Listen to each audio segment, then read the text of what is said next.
Welcome to the Pulse Report. I'm Dr. Shen, a cardiologist specializing in electrophysiology and the Director of Research and Education at Cardiovascular Medicine. Today, I'll be guiding you through what to expect with a Watchman device procedure. I'll explain step by step what happens before, during, and after the procedure so you and your loved ones feel confident and supported throughout the process. So let's start at the beginning. What happens before the procedure? At your pre-procedure appointment, we'll go over your medical history in detail, including any past procedures, conditions, and current medications. Because the Watchman device seals off the left atrial appendage, which is a small pouch in the top chamber of your heart where blood clots most often form, we need to get precise pictures beforehand. You'll likely have a transesophageal echocardiogram, or TEE, where a small ultrasound probe goes down your throat. You'll also have a CT scan to map the heart's anatomy. Your care team will give you specific instructions about blood thinners. In the days before the procedure, they may ask you to stop or adjust them, but you should never make any changes on your own without their guidance. On the day of the Watchman procedure, you'll arrive fasting. That means no food or drink after midnight. Fasting helps keep your stomach empty, which makes anesthesia safer and reduces the risk of complications during the procedure.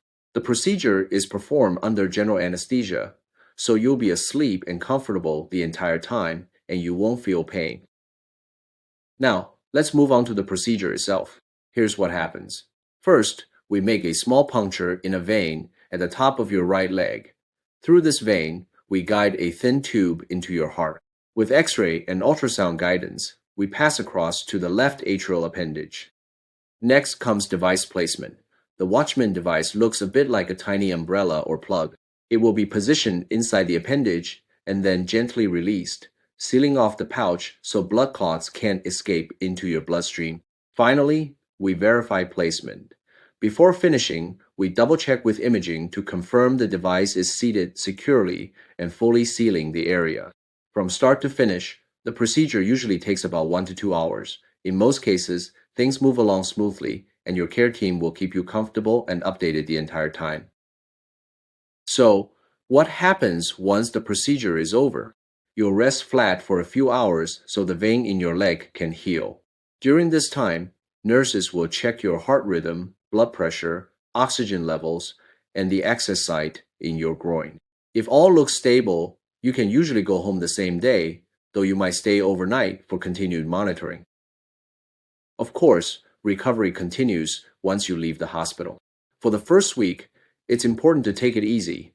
That means you should avoid lifting anything heavier than 10 pounds. You should also avoid strenuous exercise or activities that put pressure on your groin.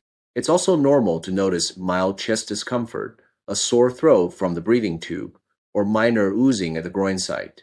These are common and usually resolve within days. There are two main options for medicines after the procedure. In the first pathway, you'll take a blood thinner like Eliquis, Xarelto, dabigatran, or warfarin together with aspirin for the first 45 days.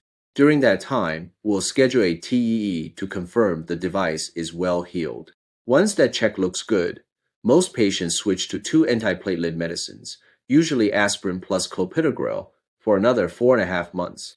Antiplatelet medicines are drugs that stop platelets, the tiny cells in your blood that form clots, from sticking together. By making platelets less sticky, these medicines lower your risk of dangerous clots that could cause a stroke.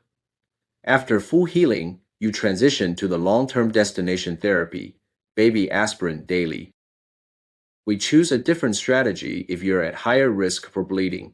Instead of using a blood thinner at the start, you begin immediately with aspirin plus clopidogrel. You stay on that combination for 6 months. After that, just like in option 1, you move to aspirin only for long-term protection. No matter which pathway you follow, there's always a follow-up check. About 45 days after implant, we do a TEE to make sure the device is sealed tightly. Both options share the same goal: protecting you from stroke while minimizing the need for long-term use of strong blood thinners. For most patients, the end result is simply taking 1 baby aspirin a day. However, It's important to know when to call for help. You should seek immediate medical attention if you experience any of the following. If you notice sudden weakness and inability to move one side of your body, or a sudden drooping of your face, these may be signs of a stroke. If you develop severe chest pain or feel crushing pressure in your chest, these could be warning signs of a heart attack. If you have heavy bleeding from your groin that does not stop even after you apply gentle pressure, that is also a reason to seek emergency care right away. Then, when can you expect to get back to your routine?